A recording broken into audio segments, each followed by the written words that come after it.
Les métallos, estimons que le projet de loi 59 nuit à la santé et sécurité du travail plutôt que de l'améliorer.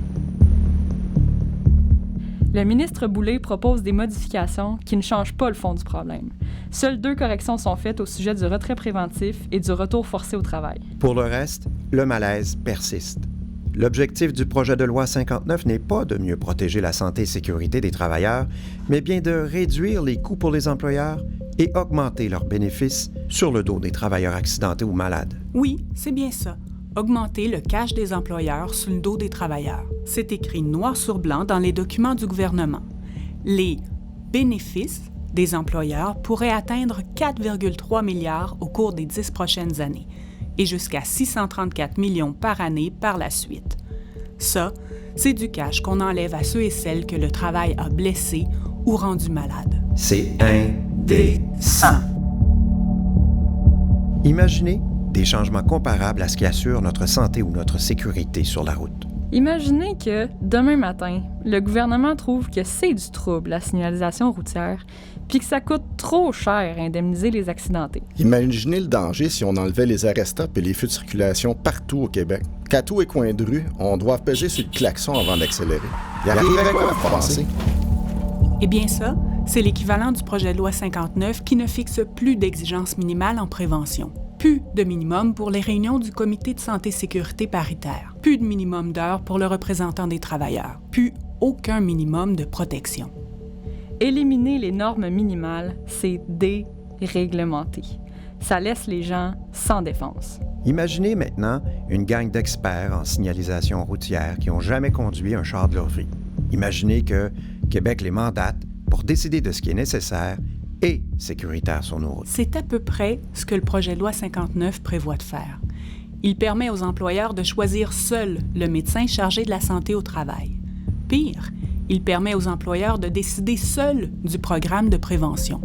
Le programme de prévention, c'est pourtant le guide qui sert à évaluer les risques, déterminer les équipements de protection, choisir les outils sécuritaires et définir la formation nécessaire pour travailler en toute sécurité. Le projet de loi 59 enlève les stops et les lumières, puis il laisse des gens qui n'ont jamais pris le volant nous diriger drette dans le champ. Déréglementer, C'est de laisser les boss décider tout seul.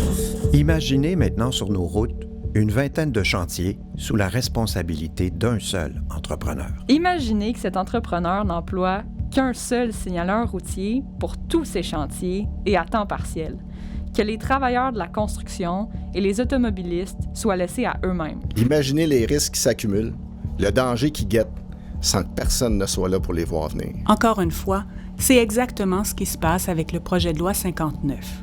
Il dilue la prévention en permettant à une entreprise d'avoir un seul comité de santé et sécurité et un seul représentant à la prévention pour tous ces milieux de travail. Cette loi, si elle est adoptée, donnera tous les droits à l'employeur pour diluer la prévention. Déréglementer, C'est dangereux. Imaginez maintenant une victime d'un accident de la route. Un employeur qui cotise à la CNESST, c'est un peu comme un conducteur qui cotise à la SAAQ. Sa cotisation, c'est une assurance. Ces cotisations-là servent à dédommager les victimes d'accidents de la route. Mais en échange, les victimes ne peuvent pas poursuivre les chauffeurs. C'est ce qu'on appelle un régime d'indemnisation sans égard à la faute ou no fault. derrière, il y a un contrat social. Les victimes sont certaines d'être indemnisées en cas d'accident de la route ou, dans le cas présent, pour un accident de travail ou une maladie professionnelle. En contrepartie, les victimes n'ont pas le droit de poursuivre le responsable de l'accident.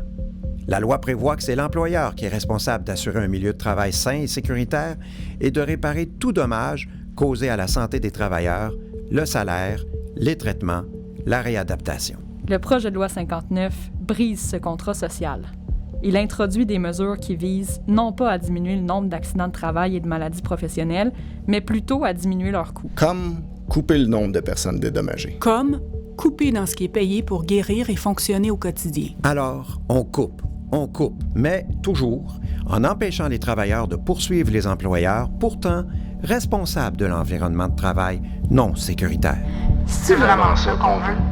Le projet de loi 59 met des embûches à la reconnaissance des maladies professionnelles. Imaginez, il faudrait être sourd dans le tapis pour être indemnisé. Il n'y a rien de plus pour faire reconnaître les troubles musculo-squelettiques ou l'épuisement professionnel. Puis les travailleurs de plus de 55 ans avec des limitations vont se retrouver sans aide. C'est quoi qui attend plusieurs victimes?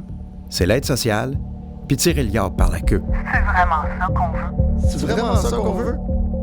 Réduire les coûts par tous les moyens possibles, comme le fait le projet de loi 59, c'est déresponsabiliser les employeurs. La loi sur la santé et sécurité, c'est là pour protéger le monde, pas les comptes en banque des compagnies. C'est pas en déréglementant puis en déresponsabilisant les employeurs que le gouvernement va rendre nos milieux de travail plus sécuritaires. C'est en réduisant les risques.